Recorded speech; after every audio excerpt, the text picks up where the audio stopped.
وَلَقَدْ يَسَّرْنَا الْقُرْآنَ لِلذِّكْرِ فَهَلْ مِن مُّدَّكِرٍ۔ اور ہم نے قرآن کو سمجھنے کے لیے آسان کر دیا، تو کوئی ہے جو سوچے سمجھے۔ صوت القرآن، قرآن کی آواز۔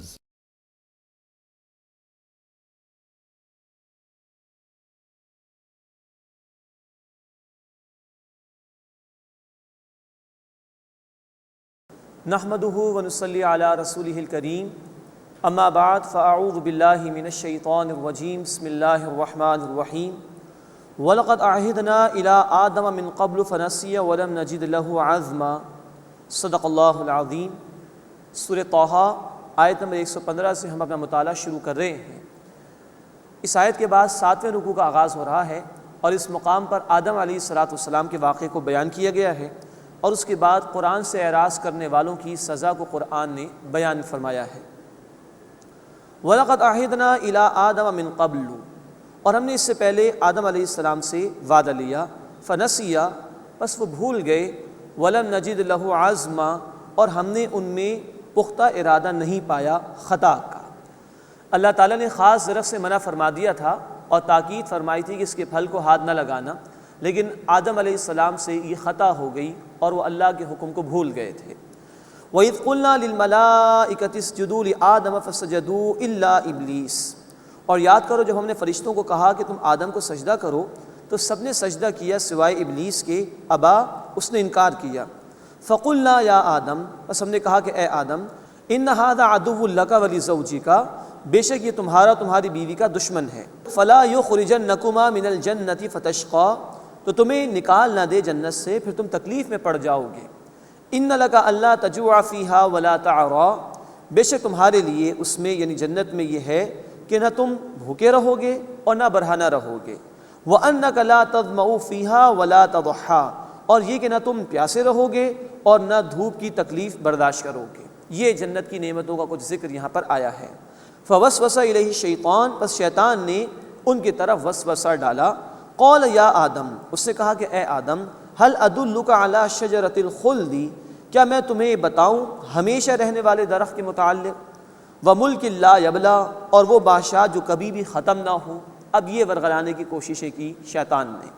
فَأَكَلَا مِنْهَا فَبَدَتْ لَهُمَا سَوْآتُهُمَا، پس ان دونوں نے اس میں سے کھا لیا یعنی درخت میں سے، تو ان دونوں پر ان کی شرمگاہیں ظاہر ہو گئیں۔ وَطَفِقَا يَخْصِفَانِ عَلَيْهِمَا مِنْ وَرَقِ الْجَنَّةِ، اور وہ اپنے اوپر مراد اپنے جسم پر جنت کے پتے ڈھانپنے لگے۔ وَعَصَىٰ آدَمُ رَبَّهُ فَغَوَىٰ، اور آدم علیہ السلام اپنے رب کا حکم ٹال گئے اور جذبات میں بہہ گئے، خطا ہو گئی اس سے۔ ثُمَّ اجْتَبَاهُ رَبُّهُ، پھر ان کے رب نے انہیں چن لیا اپنی رحمت سے۔ فَتَابَ عَلَيْهِ، پھر ان پر نظر کرم فرمائی۔ وَهَدَىٰ، اور انہیں ہدایت عطا فرمائی۔ اب یہ دیکھیے قرآن کا بیان ہے کہ آدم علیہ السلام کی توبہ اللہ نے قبول فرما لی تھی۔ عیسائیت میں یہ رائے موجود ہے جو کہ غلط ہے کہ اللہ نے سزا کے طور پر زمین پر بھیجا تھا آدم علیہ السلام کو، یہ بات درست نہیں، امتحان کے لیے بھیجا ہے، اور اس کے لیے ایک ڈیمونسٹریشن بھی کرا دی گئی تھی کہ شیطان اس طرح لوگوں کو ورغلانے کی کوشش کر سکتا ہے، اور اللہ نے توبہ قبول کرنے کے بعد پھر زمین پر بھیجا ہے۔ فتاب علیہ، بس اللہ نے ان پر نظر کرم فرمائی۔ وہدا، اور انہیں ہدایت عطا فرمائی۔ قال اهبطا منها جميعا بعضكم لبعض عدو، اللہ نے فرمایا کہ تم دونوں یہاں سے اتر جاؤ، تم میں سے بعض کے دشمن ہوں گے۔ شیطان بھی انسان کا دشمن، اور کچھ دشمنیاں انسانوں کی آپس میں ایک دوسرے سے۔ فَإِمَّا يَأْتِيَنَّكُم مِّنِّي هُدًى، بس جب تمہارے پاس میری طرف سے ہدایت آئے، فَمَن تَبِعَ هُدَايَا، پس جس نے میری ہدایت کی پیروی کی، فَلَا يَضِلُّ وَلَا يَشْقَىٰ، تو نہ وہ گمراہ ہوگا اور نہ وہ بدبخت ہوگا۔ مراد یہ کہ اللہ کی ہدایت کے تابع انسان رہے تو صحیح طریقے پر زندگی بسر ہو سکتی ہے۔ آج کا المیہ یہ ہے کہ انسان نے علم کے ایک پہلو یعنی ایکوائرڈ نالج، وہ علم جو انسان اپنی محنت سے کماتا ہے، جس کی انتہا اس دور میں سائنٹیفک نالج کی طور پر سامنے آ چکی ہے، اس میں تو انسان نے خوب ترقی کی، لیکن اصل علم جو علم وحی ہے، ریویلڈ نالج ہے، اللہ کی طرف سے آنے والا علم ہدایت ہے، اس کو انسان نے فراموش کر دیا، اس لیے آج دنیا میں تباہی و بربادی کا انسان یہ شکار ہے۔ یہاں فرمایا گیا کہ فَإِمَّا يَأْتِيَنَّكُم مِّنِّي هُدًى، بس جب تمہارے پاس میری طرف سے ہدایت آئے، فَمَنِ اتَّبَعَ هُدَايَا، بس جس نے میری ہدایت کی پیروی کی، فَلَا يَضِلُّ، بس نہ تو وہ گمراہ ہوگا، وَلَا يَشْقَىٰ، اور نہ وہ بد نصیبوں میں سے ہوگا۔ وَمَنْ أَعْرَضَ عَنْ ذِكْرِي، اور جس نے میرے اس ذکر سے منہ موڑ لیا، فَإِنَّ لَهُ مَعِيشَةً ضَنْكًا، تو اس کی زندگی تنگ ہوگی، وَنَحْشُرُهُ يَوْمَ الْقِيَامَةِ أَعْمَىٰ، اور قیامت کے دن ہم اسے اندھا کھڑا کریں گے۔ اس سے پہلے علم ہدایت کا ذکر آیا، اب ذکر کی بات آئی ہے۔ علم ہدایت کا آخری ایڈیشن ہے قرآن حکیم جو ہمارے پاس، اور اس کو قرآن نے الذکر دی ذکر قرار دیا ہے۔ سورۃ الحجر آیت نمبر 9، اِنَّا نَحْنُ نَزَّلْنَا الذِّکْرَ وَإِنَّا لَهُ لَحَافِظُونَ، بے شک ہم نے اس الذکر یعنی قرآن کو نازل کیا ہے اور ہم ہی اس کی حفاظت کرنے والے ہیں۔ تو یہ قرآن اب اللہ کی طرف سے آخری ہدایت نامہ ہمارے پاس۔ اب جو لوگ قرآن سے اعراض کرتے ہیں، قرآن کے حقوق ادا نہیں کرتے، قرآن کے حوالے سے جو ذمہ داریاں ہم پر عائد ہوتی ہیں اس کو ادا نہیں کرتے، ان کی سزائیں اس مقام پر بیان کی جا رہی ہیں۔ وَمَنْ أَعْرَضَ عَنْ ذِكْرِي، اور جس نے میرے ذکر یعنی اس قرآن سے منہ موڑ لیا، فَإِنَّ لَهُ مَعِيشَةً ضَنْكًا، تو اس کے لیے دنیا کی زندگی تنگ ہوگی، وَنَحْشُرُهُ يَوْمَ الْقِيَامَةِ أَعْمَىٰ، اور قیامت کے دن ہم اسے اندھا کھڑا کریں گے۔ ہدایت سے جو منہ موڑے گا اللہ سکون قلب اس سے واپس لے لیں گے۔ زندگی اجیرن، پیسے سے سکون نہیں خریدا جا سکتا، دنیا کی آسائشیں خریدے جا سکتی ہیں، لیکن دل کا اطمینان اور دل کا سکون وہ پیسے سے نہیں ملتا۔ قرآن نے کہا سورۃ الرعد آیت نمبر 28، الا بذکر اللہ تطمئن القلوب، آگاہ ہو جاؤ دلوں کا اطمینان اللہ کے ذکر سے ملتا ہے۔ تو جو اس ذکر یعنی قرآن سے منہ موڑیں گے، فرمایا میں ان کی زندگی تنگ کر کے رکھ دوں گا۔ اور آخرت کے متعلق فرمایا کہ وَنَحْشُرُهُ يَوْمَ الْقِيَامَةِ أَعْمَىٰ، میں قیامت کے دن ان کو اندھا کھڑا کروں۔ قَالَ رَبِّ لِمَا حَشَرْتَنِي أَعْمَىٰ، کہے گا اے میرے رب تو نے مجھے اندھا کیوں کھڑا کیا، وَقَدْ كُنْتُ بَصِيرًا، جبکہ میں خوب دیکھتا تھا، میری آنکھیں تھیں۔ قَالَ كَذَٰلِكَ أَتَتْكَ آيَاتُنَا فَنَسِيتَهَا، اللہ تعالیٰ فرمائیں گے اسی طرح میری آیات تیرے پاس آیا کرتی تھیں، فَنَسِيتَهَا، تو نے ان آیات کو بھلا دیا، فراموش کر دیا۔ وَكَذَٰلِكَ الْيَوْمَ تُنسَىٰ، اسی طرح آج تو بھی بھلا دیا گیا ہے۔ یہ ہے سخت سزا اللہ کی طرف سے۔ جن کے پاس قرآن کے لیے وقت نہ ہو، اس کو پڑھنے کے لیے، اس کو سمجھنے کے لیے، اس پر عمل کرنے کے لیے، اس کو پھیلانے کے لیے، جو قرآن کے مقابلے میں ایک دنیا کی دولت کو ترجیح دیتے، جن کو دنیا ہی محبوب ہو جائے اور اللہ کی اتنی عظیم ترین نعمت سے کوئی سروکار نہ ہو، یہ ان کی سزا ہے۔ اللہ ہمیں اس برے انجام سے محفوظ فرمائے۔ غور کیجیے آج لوگوں کے پاس موسیقی کے لیے کتنا ٹائم موجود ہے، ٹیلی ویژن کے اوپر خرافات دیکھنے کے لیے کتنا وقت موجود ہے، دنیا کی کوالیفیکیشن کے لیے برسوں لگا دیے، دنیا کا مال کتنا محبوب ہے کہ شب و روز اس پر لگ رہے ہیں، اور عظیم ترین نعمت اللہ کی جو اس نے اپنی رحمانیت کے طفیل میں عطا فرمائی، الرحمن علم القرآن، رحمان نے قرآن کا علم سکھایا۔ تو ایسے لوگ کیا جواب دیں گے اللہ کے حضور میں جب اللہ ان سے پوچھے گا میری کتاب کو پڑھنے کے لیے تمہارے پاس فرصت نہیں تھی؟ تو یہ ہے سزا جو اللہ تعالیٰ نے ان لوگوں کے لیے بیان فرمائی کہ جو قرآن سے اعراض کرتے ہیں، جن کے پاس قرآن کے لیے وقت نہیں، جو قرآن کی تلاوت کے لیے وقت نکال نہیں پا رہے، جو قرآن کو سمجھ نہیں رہے، جو قرآن پر عمل نہیں کر رہے، جو قرآن کو عام کرنے کی کوشش نہیں کر رہے ہیں۔ اللہ فرمانے کہ دنیا میں ان کی زندگی میں تنگ کر دوں گا اور قیامت کے دن اندھا کھڑا کروں گا اور اپنی رحمت سے دور کر دوں گا۔ انسان کو سوچنا چاہیے، ایک مسلمان کو سوچنا چاہیے، کل جب اللہ کے حضور میں پیشی ہوگی اور اللہ نے پوچھ لیا کہ تمہارے پاس دنیا کی کوالیفیکیشنز کے لیے وقت موجود تھا، دنیا کے کاروبار کے لیے بڑا وقت تمہارے پاس موجود تھا، تم نے بہت شاپنگ بھی کر لی، تم نے بہت مال و اسباب جمع کر لیا، خوب دنیا تم نے کما لی، کیا تمہارے پاس میری کتاب کے لیے وقت نہیں تھا؟ ہم کیا جواب دیں گے اللہ؟ پھر اللہ کے عذاب سے کوئی ہمیں بچانے والا ہوگا؟ اللہ تعالیٰ اس برے انجام سے ہماری حفاظت فرمائے۔ اللہ ہمیں توفیق دے کہ ہم اس قرآن پر واقعتاً دل کی گہرائیوں سے ایمان لائیں۔ اللہ ہمیں اس کی باقاعدہ تلاوت کی توفیق عطا فرمائے۔ اللہ ہمیں اس کو سمجھنے کی توفیق عطا فرمائے، اللہ ہمیں اس پر عمل کی توفیق عطا فرمائے، اللہ اسے ہمیں پھیلانے کی توفیق عطا فرمائے، اور ان بندوں میں اللہ ہمیں شامل فرمائے جن کے متعلق محمد کریم صلی اللہ علیہ وسلم نے فرمایا بخاری شریف کی حدیث میں، خیرکم من تعلم القرآن وعلمہ، تم میں سے بہترین لوگ وہ ہیں جو قرآن سیکھیں اور قرآن سکھائیں۔ اللہ ہمیں ان میں شامل فرمائے اور اس برے انجام سے اللہ تعالی ہماری حفاظت فرمائے۔ ومن اعرض عن ذکری، اور جس نے میرے ذکر میرے قرآن سے منہ موڑ لیا، فإن له معیشۃ ضنکا، تو اس کی زندگی تنگ ہوگی، ونحشرہ یوم القیامۃ اعمیٰ، اور اسے ہم قیامت کے دن اندھا کھڑا کریں گے۔ قال رب لما حشرتنی اعمیٰ وقد كنت بصیرا، وہ کہے گا میرے رب تو نے مجھے اندھا کیوں کھڑا کیا جبکہ میری آنکھیں تھی میں دیکھتا تھا۔ قال كذلك اتتك آیاتنا فنسیتها، اسی طرح تیرے پاس میری آیات آتی تھیں تو نے اس کو بھلا دیا، وكذلك اليوم تنسى، اسی طرح آج تجھے بھی بھلا دیا جائے۔ شدید ترین الفاظ ہیں پورے قرآن میں ان لوگوں کے لیے جو قرآن کو بھول چکے ہیں، قرآن سے اعراض کر چکے ہیں، قرآن کو دور کر چکے ہیں اپنے سے۔ اللہ اس برے انجام سے ہماری حفاظت فرمائے۔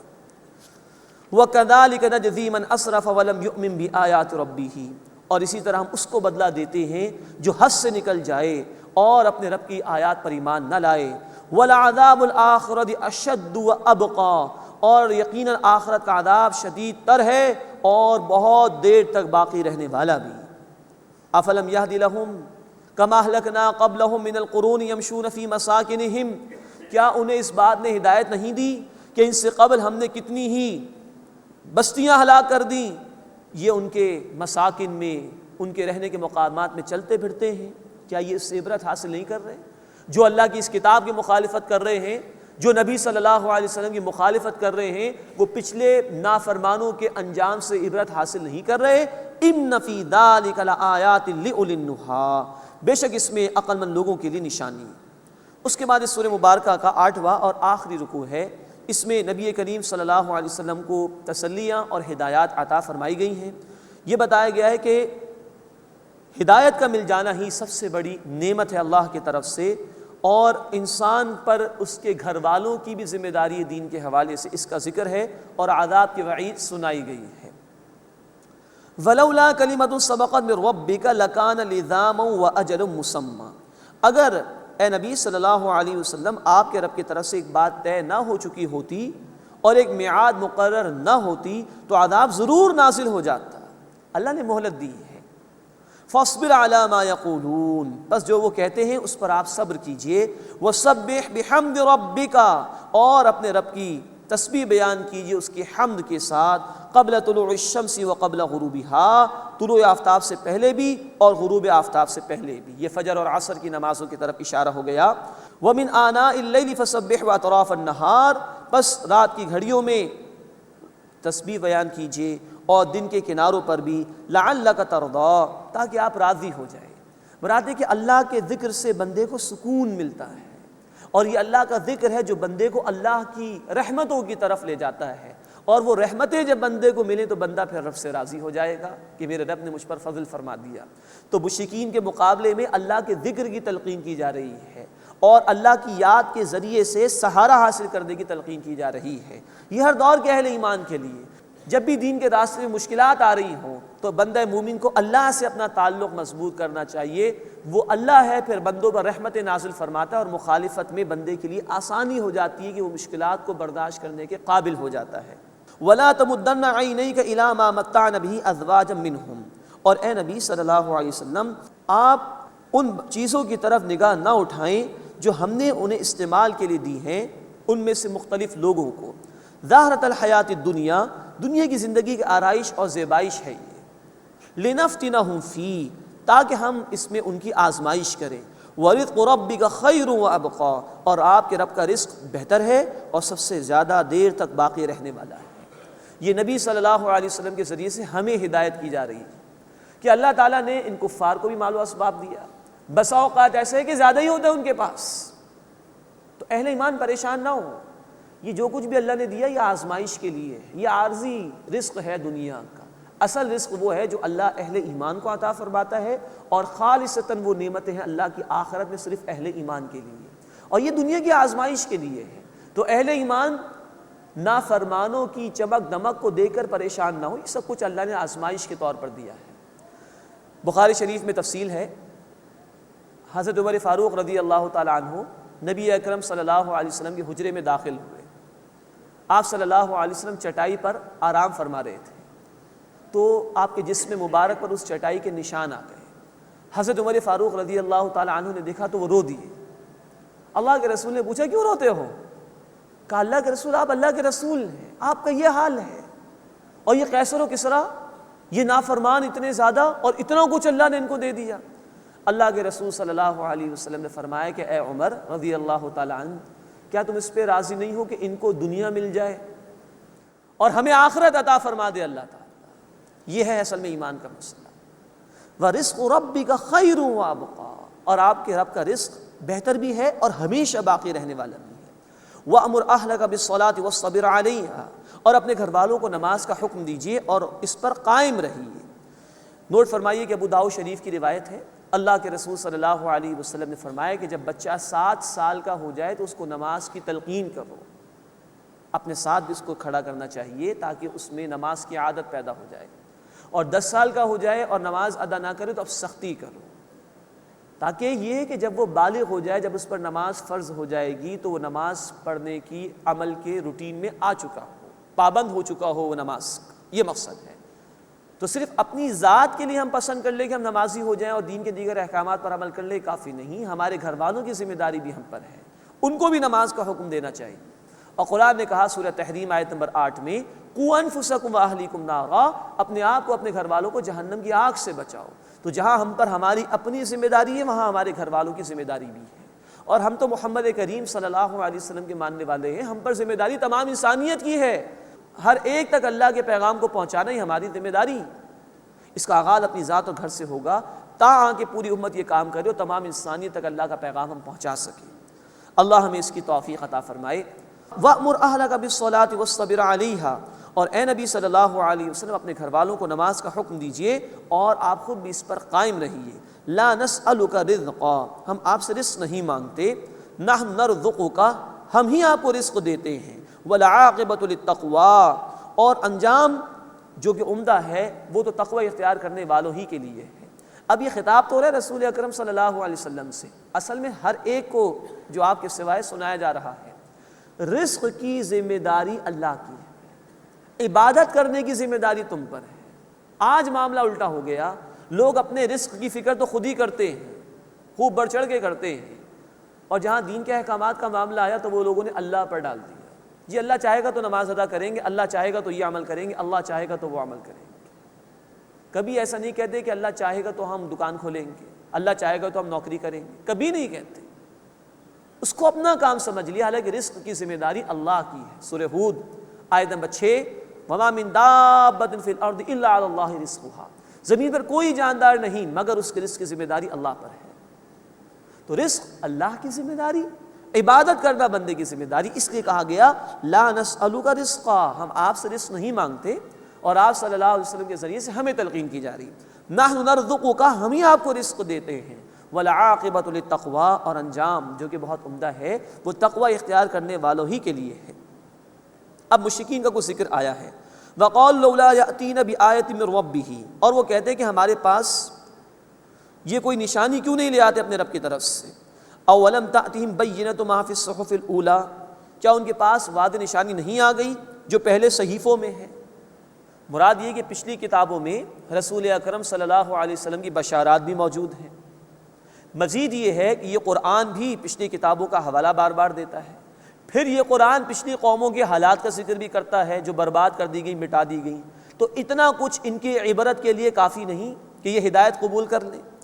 وَلَوْ أَنَّ أَهْلَكْنَاهُمْ بِعَذَابٍ مِّن قَبْلِهِ، اور اگر ہم انہیں ہلاک کر دیتے اس سے قبل عذاب سے، لَقَالُوا رَبَّنَا لَوْلَا أَرْسَلْتَ إِلَيْنَا رَسُولًا، تو کہتے کہ اے ہمارے رب تو نے ہماری طرف کوئی رسول کیوں نہیں بھیج دیا؟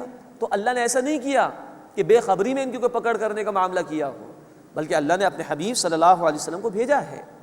لَقَالُوا رَبَّنَا لَوْلَا أَرْسَلْتَ إِلَيْنَا رَسُولًا، تو وہ کہتے کہ اے ہمارے رب تو نے ہماری طرف کوئی رسول کیوں نہ بھیجا، فَنَتَّبِعَ آيَاتِكَ مِن قَبْلِ أَن نَّذِلَّ وَنَخْضَعَ، تو اس سے پہلے کہ ہم ذلیل اور رسوا ہوتے ہم تیری آیات کی پیروی کرتے۔ تو اللہ نے ایسا بالکل نہیں کیا. اللہ رسولوں کو بھیجتے ہیں، اتمام حجت فرما دیتے ہیں، اس کے بعد نافرمانوں کو ہلاک کیا جاتا ہے. یہ اللہ کی سنت ہے. سورہ بنی اسرائیل آیت نمبر 15، وما كنا معذبین حتی نبعث رسولا، اور ہم عذاب دینے والے نہیں ہیں جب تک کہ رسول کو نہ بھیجتے.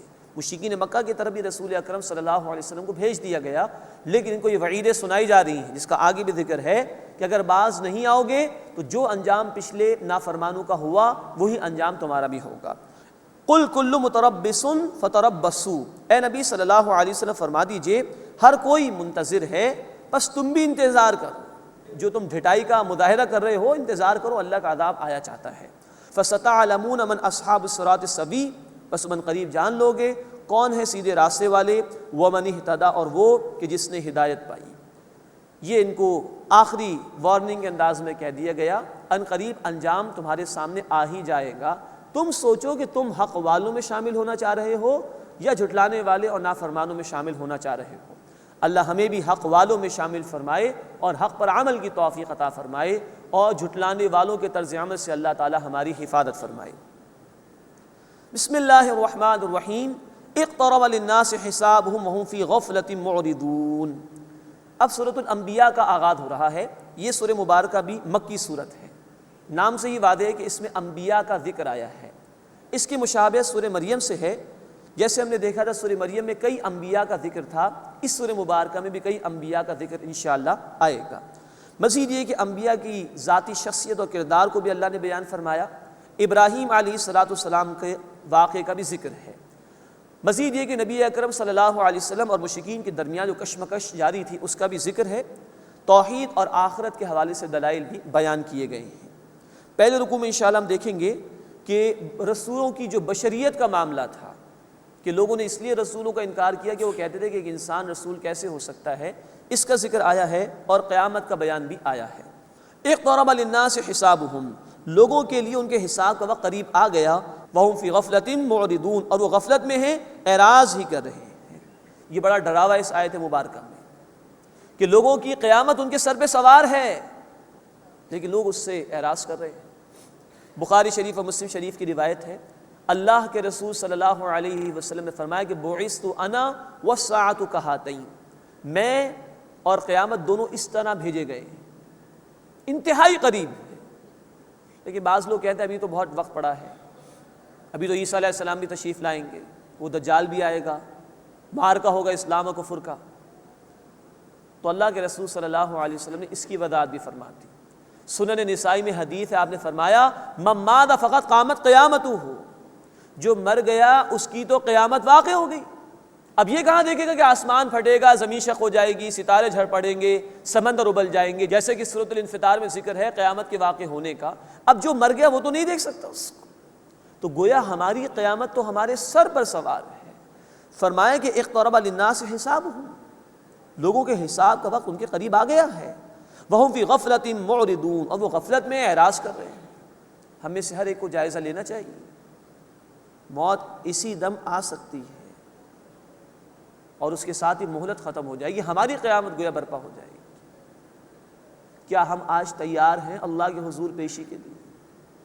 قبر کے سوالات کی تیاری کیا ہمارے پیش نظر ہے؟ قیامت کے دن کے سوالات کی تیاری کیا ہمارے پیش نظر ہے؟ رائٹ ناؤ اگر ہمیں موت آ جائے تو کیا ہم اللہ کے حضور پیشی کے لیے تیار ہیں؟ اللہ ہمیں اس کا احساس عطا فرمائے، اور جو مہلت اللہ نے ہمیں عطا فرمائی اللہ ہمیں اس سے فائدہ اٹھانے کی توفیق عطا فرمائے. ما یاتیہ من ذکر من ربہ محدث، ان کے پاس ان کے رب کی طرف سے کوئی نئی نصیحت نہیں آتی. الا استمعوہ وہم یلعبون، مگر وہ اسے کھیلتے ہوئے سنتے ہیں، مذاق میں اڑا دیتے ہیں. لاہیۃ قلوبہم، ان کی دل غفلت میں ہیں. واسروا نجوى الذین ظلموا، اور ظالموں نے چپکے چپکے سرگوشی کی. هل هذا الا بشر مثلکم، یہ تو نہیں ہے مگر تمہاری طرح کا ایک انسان. افتأتون السحر وانتم تبصرون، کیا تم پھر بھی جادو کے پاس آؤ گے جبکہ تم دیکھتے ہو؟ معاذ اللہ. اللہ کے رسول صلی اللہ علیہ وسلم نے جو کچھ پیش کیا اس کو جادو کہا ان لوگوں نے. قال ربی یعلم القول فی السماء والارض، نبی صلی اللہ علیہ وسلم نے فرمایا کہ میرا رب جانتا ہے ہر بات جو آسمان میں ہے اور زمین میں ہے.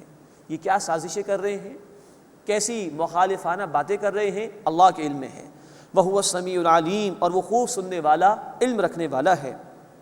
بل قالوا اضغاث احلام، بلکہ انہوں نے کہا کہ یہ تو پریشان خواب ہیں، بل افتراہ، بلکہ انہوں نے اسے گھڑ لیا ہے، بل ہوا شاعر، بلکہ وہ ایک شاعر ہے، معاذ اللہ۔ گویا کہ اتنے اندھے اور بہرے ہو چکے ہیں حق کی مخالفت میں کہ ان کا اپنا کوئی سٹینڈ نہیں۔ کبھی کہہ رہے کہ پریشان کن خواب ہیں، کبھی کہہ رہے کہ انہوں نے گھڑ لیا ہے، کبھی کہہ رہے کہ یہ شاعر ہیں، ان کے پاس اپنی کوئی دلیل نہیں۔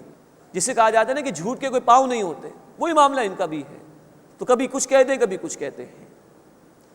فَلْيَأْتِنَا بِآیَةٍ كَمَا أُرْسِلَ الْأَوَّلُونَ، بس وہ ہمارے پاس کوئی نشانی لے کر آئے جیسے پہلے لوگ دے کر بھیجے گئے تھے، یعنی وہی فرمائشی معجزات کا مطالبہ کر رہے کہ ہمیں معجزے دکھا دیے جائیں ہماری فرمائش کے مطابق۔ ما آمنت قبلہم من قریۃ اہلکناہا، اس سے قبل کوئی بستی جس کو ہم نے ہلاک کیا وہ ایمان نہیں لائی۔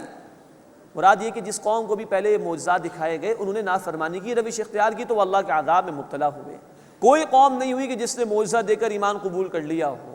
تو تمہیں معجزہ تمہاری فرمائش کے مطابق نہ دیا جانا ہی اللہ کی رحمت ہے، ورنہ وہ اگر معجزہ آ جائے اور تم انکار کرو تو برباد کر دیے جاؤ گے۔ افہم یؤمنون، تو کیا یہ ایمان لائیں گے؟ پچھلی کسی بستی نے ایمان قبول نہیں کیا معجزہ دے کر بھی، تو کیا یہ ایمان لے آئیں گے؟ وما رسلنا قبلک الا رجالا نوحی الیہم، اور ہم نے نہیں بھیجے اے نبی صلی اللہ علیہ وسلم آپ سے پہلے مگر مرد ہی، یعنی انسان، ان کی طرف ہم وحی بھیجتے تھے۔ فاسألوا، بس لوگوں تم پوچھ لو، اہل الذکری، یاد رکھنے والوں سے، ان کنتم لا تعلمون، اگر تم نہیں جانتے۔ یعنی کہ یہ اعتراض وہ بار بار کرتے تھے کہ انسان کیسے رسول ہو سکتا ہے، تو اللہ تعالیٰ نے اس کا بار بار جواب دیا کہ پہلے بھی اللہ نے انسانوں کی رہنمائی کے لیے انسان کو ہی رسول بنا کر بھیجا۔ اگر تمہیں یہ بات سمجھ میں نہیں آ رہی، کیونکہ مشرکین کے ہاں صدیوں سے کوئی رسول نہیں آئے تھے، تو تم اہل کتاب سے پوچھ لو، جن کے ہاں رسولوں کا علم موجود ہے، جن کے ہاں کتاب بہرحال موجود ہیں، ان سے معلوم کر لو۔ اللہ نے انسانوں کو ہی رسول بنایا انسانوں کی ہدایت کے لیے۔ وما جعلناہم جسدا لا یاکلون الطعام، اور ہم نے ان کے ایسے جسم نہیں بنائے کہ وہ کھانا نہ کھاتے ہوں۔ وما کانوا خالدین، اور نہ وہ ہمیشہ رہنے والے تھے۔ انسان تھے، وہ بھی کھاتے پیتے تھے، تبھی تو وہ انسانوں کے لیے رہنما تھے، تبھی تو وہ انسانوں کے لیے رول ماڈل تھے، اور وہ بھی ہمیشہ رہنے کے لیے نہیں آئے تھے، ان کو بھی اللہ نے وفات دی ہے۔ ثم صدقناہم الوعد، پھر ہم نے ان سے اپنا وعدہ سچا کر دکھایا۔ فانجیناہم ومن نشاء، بس ہم نے انہیں بچا لیا اور جس کو چاہا۔ واہلکنا المسرفین، اور ہم نے حد سے بڑھ جانے والوں کو ہلاک کر دیا، یعنی نافرمان ہلاک کیے گئے اور اللہ کے رسولوں کو اور نیک لوگوں کو بچا لیا گیا۔ لقد انزلنا الیکم کتابا فیہ ذکرکم، یقیناً ہم نے تمہاری طرف ایک کتاب نازل کی ہے جس میں تمہارا ذکر موجود ہے۔ افلا تعقلون، بس کیا تم عقل سے کام نہیں لیتے؟ یہ قرآن حکیم کی بہت خوبصورت آیت ہے جو ہر انسان سے خطاب کر رہی ہے۔ تمہیں کتاب ہم نے عطا کی ہے جس میں تمہارا اپنا ذکر موجود ہے۔ ہمارے اسلاف کا یہ طریقہ رہا ہے کہ وہ قرآن کو ایک آئینے کے مانند کھولتے تھے۔ آئینہ انسان کا دوست ہوتا ہے، اگر چہرے پر کوئی داغ ہو تو بتا دیتا ہے کہ یہ بات بری ہے آپ کے چہرے پر، اس کو صاف کر لیا جائے، اور تنہائی میں انسان اس کی صفائی کر لیتا ہے۔ تو آئینے کے طور پر اگر تصویر اچھی لگے آئینے میں، شکر ادا کیجئے اللہ کا، اور اگر بری لگ رہی ہے تو اس کو درست کرنے کی کوشش کیجئے۔ یہی رویہ ہمارے اسلاف کا تھا کہ وہ اپنے حالات کو قرآن میں دیکھا کرتے تھے اور اس قرآن سے رہنمائی حاصل کرنے کی کوشش کرتے تھے۔ مزید نوٹ فرمائیے کہ نبی اکرم صلی اللہ علیہ وسلم کا فرمان ہے جامع ترمذی میں اس قرآن کے متعلق، فیہ نبأ ما قبلکم وخبر ما بعدکم، اس قرآن میں تم سے پچھلے لوگوں کی خبریں ہیں اور تمہارے بعد کے لوگوں کے حالات کا ذکر اللہ نے کیا ہے۔ اٹس اے لیونگ بک، زندہ کتاب ہے، پڑھتے ہوئے محسوس ہوتا ہے انسان کو اگر توجہ ہو، یہ بک، یہ کتاب مجھ سے کلام کر رہی ہے۔ مشکلات آتی ہیں اہل ایمان پر، گزشتہ قوموں کے حالات کا ذکر کیا گیا، رسولوں کے حالات بیان کر دیے گئے، دیکھو اللہ کے نیک بندوں نے کس طرح دین پر استقامت دکھائی، تو ہر دور کے اہل ایمان کو تسلی ہو جاتی ہے کہ ہماری پشت پناہی پر اللہ موجود ہے۔ نعمتیں ملتی ہیں تو شکر ادا کرنا چاہیے۔ اللہ نے ناشکروں کا انجام بیان کر دیا قرآن میں، تو اہل ایمان کو تنبیہ ہو گئی، وہ شکر ادا کرتے اللہ کی نعمتوں کا۔ یہ قرآن اللہ کا کلام اور اللہ علی کل شیء قدیر ہستی، اللہ سے ہمارا تعلق قائم ہوتا ہے اس کتاب کے ذریعے سے۔ قرآن نے ہمیں کہا سورہ آل عمران آیت نمبر 103 میں وَاعْتَصِمُوا بِحَبْلِ اللَّهِ، اللہ کی رسی کو تھام لو، اور اللہ کی رسی یہ قرآن ہے جامع ترمذی کی حدیث کے مطابق۔ تو اللہ کی طرف رجوع کرنے کے لیے قرآن ہمیں عطا کیا گیا ہے، اس میں ہمارے مسائل کا حل ہے، اس میں زندگی کے تمام مسائل کے لیے رہنمائی عطا کر دی گئی ہے، اور یہ قیامت تک کے آنے والے ہر انسان کے لیے ہدایت ہے۔ اس میں قوموں کا عروج و زوال بھی بیان کیا گیا، اس میں دور مشکلات کے لیے رہنمائی بھی عطا کی گئی، اس میں یہ بھی بتایا گیا کہ عروج حاصل کرنا چاہو تو عروج کیسے ملے گا، اس میں ہمارے گھروں کے معاملات کے لیے رہنمائی دی گئی ہے، اس میں ہمارے معاشروں کے لیے رہنمائی دی گئی ہے، اس میں ہماری سیاست اور معیشت کے لیے رہنمائی عطا کی گئی ہے، زندگی کے ہر گوشے کے لیے اگر توجہ ہو تو یہ قرآن ہم سے باتیں کرتا ہوا ہمیں انشاءاللہ محسوس ہوگا، ہر لمحے ہر قدم پر انشاءاللہ اس سے ہمیں ہدایت ملے گی۔ اللہ ہمیں اس قرآن کو ایک زندہ کتاب سمجھتے ہوئے اس کا مطالعہ کرنے کی توفیق عطا فرمائے، اور اس کے ذریعے سے اللہ ہمیں ہدایت عطا فرمائے۔ لَقَدْ أَنزَلْنَا إِلَيْكُمْ كِتَابًا فِيهِ ذِكْرُكُمْ، یقیناً ہم نے تمہاری طرف ایک کتاب نازل کی ہے جس میں تمہارا اپنا ذکر موجود ہے۔ افلا تعقلون، بس کیا تم عقل سے کام نہیں لیتے؟ اس کے بعد دوسرا رکوع شروع ہو رہا ہے سورہ مبارکہ کا، اس میں نافرمانوں کا ذکر ہے، توحید کے دلائل اللہ نے بیان فرمائے اور شرک کی نفی فرمائی ہے۔ وَكَمْ قَصَمْنَا مِنْ قَرْيَةٍ كَانَتْ ظَالِمَةً، اور ہم نے کتنی ہی بستیاں ہلاک کر دی کہ وہ ظالم تھیں۔ وَأَنشَأْنَا بَعْدَهَا قَوْمًا آخَرِينَ، اور ہم نے ان کے بعد دوسرے گروہ پیدا کر دیے، مراد اور لوگوں کو کھڑا کر دیا ان نافرمانوں کو ہلاک کرنے کے بعد۔ فَلَمَّا أَحَسُّوا بَأْسَنَا، پھر جب انہوں نے ہمارے عذاب کی آہٹ پائی، اِذَا هُم مِّنْهَا يَرْكُضُونَ، تو اسی وقت وہ اس سے بھاگنے لگے۔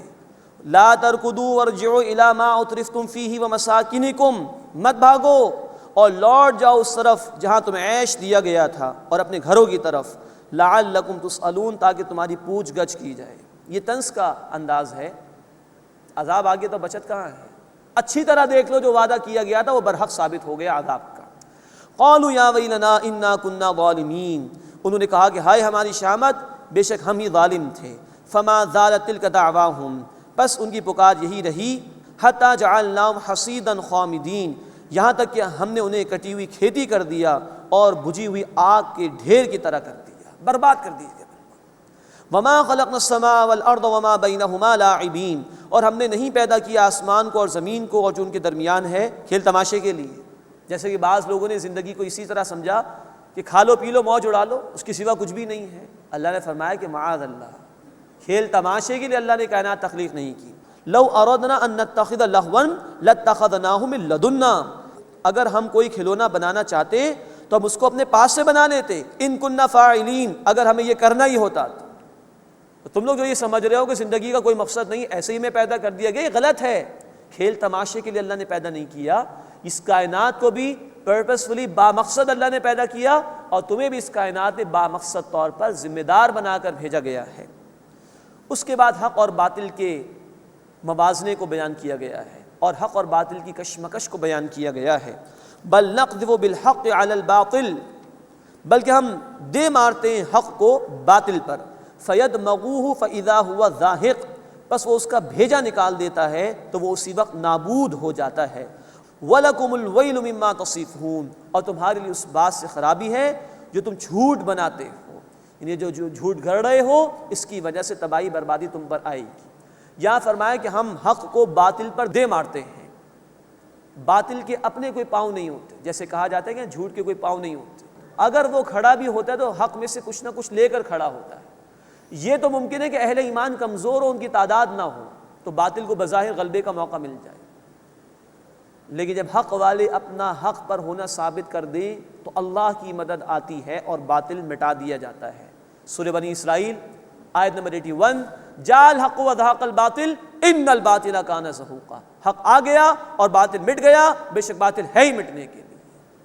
آج بظاہر باطل غالب دکھائی دیتا ہے، اس کی وجہ یہ کہ حق والے اپنا حق پر ہونا ثابت نہیں کر رہے، اللہ کی طرف سے آئے ہوئے حق کے تقاضوں پر عمل نہیں کر رہے۔